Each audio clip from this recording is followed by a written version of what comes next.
السلام علیکم ورحمۃ اللہ وبرکاتہ۔ الحکمت نور قرآن لیب میں خوش آمدید۔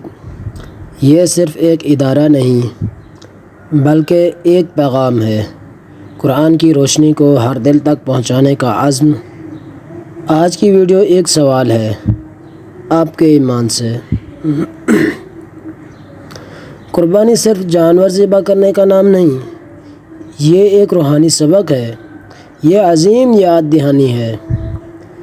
یہ حضرت ابراہیم علیہ السلام کی بے مثال فرمانبرداری کا عملی مظہر ہے۔ جب ایک باپ اللہ کے حکم پر اپنے بیٹے کو قربان کرنے کے لیے نکلے، جب ایک بیٹا بغیر جھجک کے اپنا سر جھکانے پر راضی ہو جائے تو پتہ چلتا ہے ایمان کا اصل رنگ کیا ہوتا ہے۔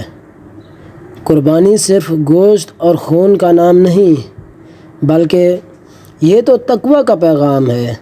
جیسا کہ قرآن میں اللہ تعالیٰ نے فرمایا، لَن يَنَالَ اللَّهَ لُحُومُهَا وَلَا دِمَاؤُهَا وَلَكِن يَنَالُهُ التَّقْوَىٰ مِنكُمْ، سورۃ الحج آیت نمبر 37۔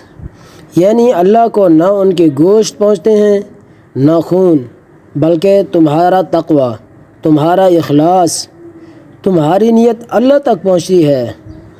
آج ہم قربانی کرتے ہیں، لیکن کیا کبھی سوچا کیا ہم نے اپنی خواہشات کی قربانی دی؟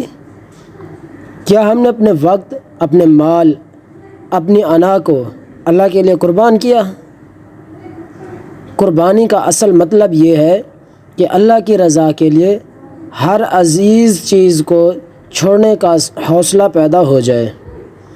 تو اس عید الاضحیٰ پر جانور کے ساتھ ساتھ اپنے نفس کو بھی ذبح کریں، اپنے گناہوں کو، اپنی خواہشات کو اللہ کی محبت میں فنا کر دیں، کیونکہ قربانی ایمان کا اصل امتحان ہے۔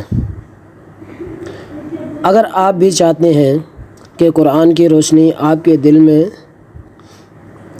دل و دماغ کو منور کرے تو الحکمت نور قرآن لیب کا حصہ بنیں۔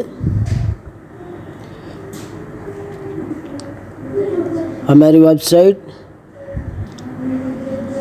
WAME923097574347 یوٹیوب پر دیکھنے کے لیے حکمت نور قرآن لیب۔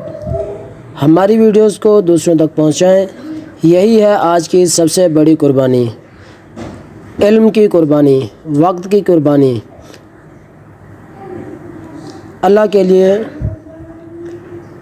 جزاکم اللہ احسن الجزا۔ السلام علیکم ورحمۃ اللہ وبرکاتہ۔